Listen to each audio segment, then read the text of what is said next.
Halo, selamat pagi pemirsa, apa kabar Anda hari ini? Senang sekali dapat menjumpai Anda dalam berita Papua hari ini. Saya Yuni Rumbaran bersama tim redaksi telah menyiapkan sejumlah berita menarik dan aktual bagi Anda. Berikut 3 berita utama.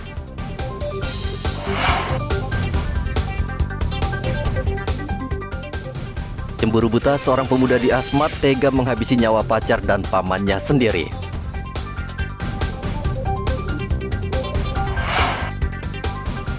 Banyak beredar berita bohong di media sosial, polisi himbau warga tidak terpengaruh.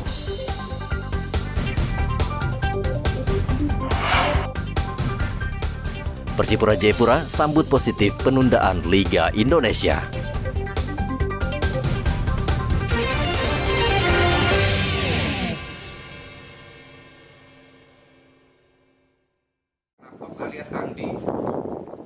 Karena cemburu, seorang pemuda di Kabupaten Asmat menghabisi nyawa kekasih dan pamannya sendiri. Pembunuhan terjadi di Kampung Pepera, Distrik Suator, Senin lalu. Kapolres Asmat AKBP Agus Haryadi mengatakan, IS saat itu sedang mencari kayu gaharu. Lalu ia melihat kekasihnya dengan paman pelaku sedang berduaan di penampungan air. Pelaku marah namun masih bisa menahan diri. Ketika kedua pasangan ini masuk ke dalam barak, mereka berdua langsung dianiaya menggunakan senjata tajam. Melanggar pasal 338, ya, subsidi 351 KUHP. Kalau tempusnya pada Senin tanggal 26 September 2022, sekira pukul jam 8 malam di dalam rumah atau pepak di Kampung Pepera, Distrik Suator, Kabupaten Asmat. Ya, untuk tersangka nama Ismail Sanakop alias Ismail. Kemudian korban ada 2. Yang pertama Andreas Sanakop, paman tersangka. Kemudian yang kedua Vince Besakin, pacar tersangka. Barang putih yang kita ini sudah ada, kampak, ya. Kemudian pakaian korban. Saat ini pelaku yang berusia 24 tahun ini sudah ditahan di Mapolres Asmat. Ia dijerat pasal pembunuhan dengan ancaman hukuman 20 tahun penjara. Audi Rampengan melaporkan dari Asmat, Papua.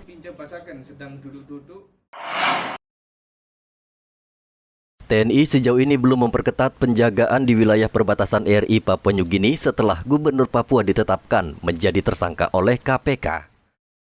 Komandan Korem 172 Prajawira Yakti Brigadir Jo Sembiring mengatakan sejauh ini anggota Satuan Tugas Pengamanan Perbatasan masih fokus pada pelintas batas yang membawa barang-barang ilegal serta ancaman kelompok bersenjata di wilayah perbatasan. Untuk patroli di sepanjang perbatasan tetap dilakukan, termasuk jalan-jalan tikus juga dilakukan, pengecekan dilakukan, namun tidak bisa kita lakukan setiap saat. Arti kata 1/24 jam itu tidak. Mungkin ada teknis yang kita lakukan terhadap pengaman tersebut. Secara permintaan resmi kita belum ada, namun koordinasi dengan pihak kepolisian, baik Polda, koordinasi dengan pos-pos TNI, pos-pos polisi di pasar tetap dilakukan untuk mengantisipasi hal tersebut.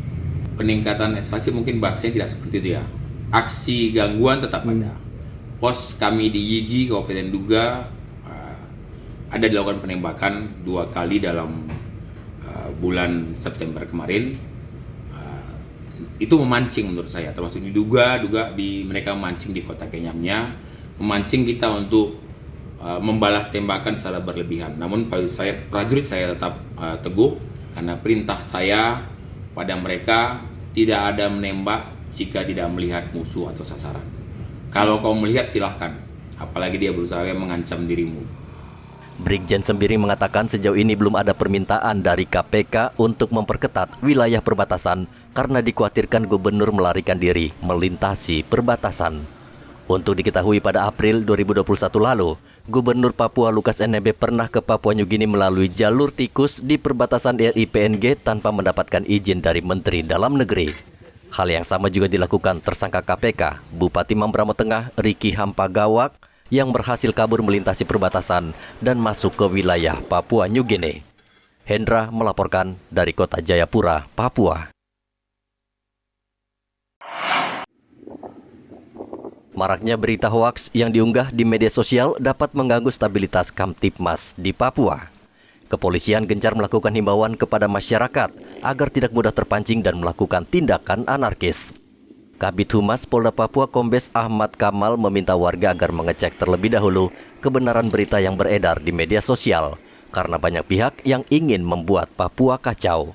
Sering munculnya isu-isu negatif dalam arti kata adanya berita-berita hoax ya, yang dilontarkan oleh sekelompok atau orang per orang terhadap situasi yang dapat mempengaruhi situasi wilayah kita, khususnya di Papua dan daerah-daerah Papua dari wilayah timur Indonesia. Itu memang harus dicermati dengan baik. Dalam arti kata, kita ketika mendapat informasi itu kita baca dengan baik, sumbernya dari mana, dari siapa. Kalau perlu kita pertanyakan kembali kepada yang mengirim informasi kepada kita, apakah di grup atau person per person. Ini yang perlu kita cermati. Seperti halnya kemarin muncul berita hoax terkait dengan Presiden wafat. Setelah kami konfirmasi kepada rekan-rekan kami dekat dengan keluarga, ternyata berita itu tidak benar. Kan beliau baru selesai makan siang dengan keluarga. Itu hal-hal semacam itu harus kita cermati karena apa? Itu dapat mengganggu situasi.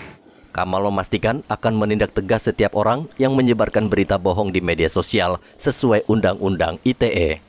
Internet diakui memberikan banyak kemudahan, khususnya akses informasi kepada masyarakat luas. Namun di sisi lain, internet khususnya media sosial kerap menjadi lahan untuk menyebarkan berita bohong dan menyesatkan. Dalam situs Kemenkominfo tercatat ada 800.000 situs di Indonesia yang terindikasi menyebar informasi palsu atau hoaks. Konten negatif yang disebarkan situs tersebut sangat meresahkan dan bisa menimbulkan kecurigaan sesama anggota masyarakat.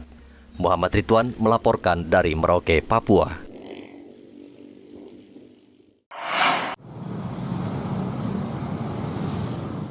Sudah sepekan operasi zebra di Merauke berlangsung, namun jumlah pelanggar yang terjaring razia tidak surut. Setiap hari petugas masih saja menjaring pengendara yang melanggar lalu lintas. Kasat Lantas Polres Merauke AKP Novi Gulto mengatakan setidaknya lebih dari 100 pelanggaran terjadi selama operasi zebra digelar. Ini menandakan kesadaran lalu lintas di Merauke masih rendah. Dari hari pertama yaitu tanggal 3 bulan 10 sampai dengan tanggal 10 kemarin, adapun total pelanggaran yang sudah kita jaring selama operasi zebra itu sebanyak 156 pelanggar dan 156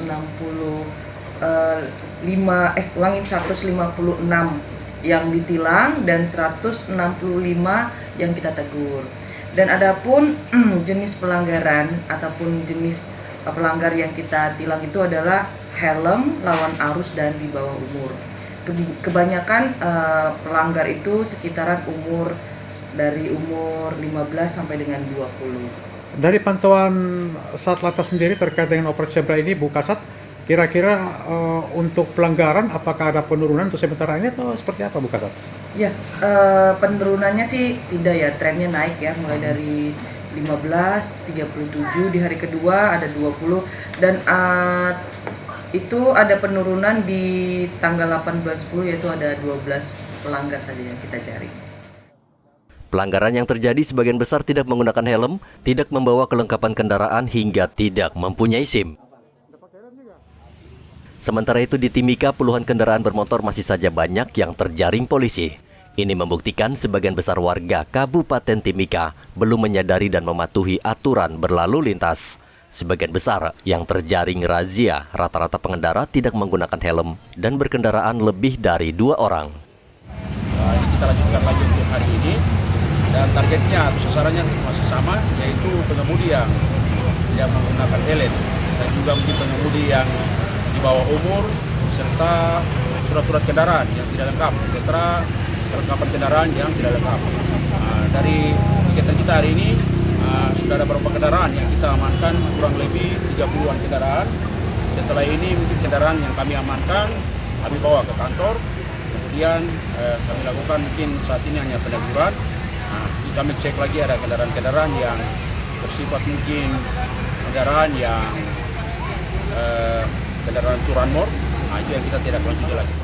Razia berlangsung di perempatan Jalan Hasanuddin Budi Utomo, Timika. Setiap pengendara yang terkena razia diberikan teguran agar menyadari kesalahannya. Operasi Zebra akan berlangsung selama 2 pekan dan bertujuan untuk menyadarkan masyarakat agar mematuhi dan disiplin berlalu lintas. Muhammad Ridwan dan Igobat Momolin melaporkan dari Merauke dan Mimika.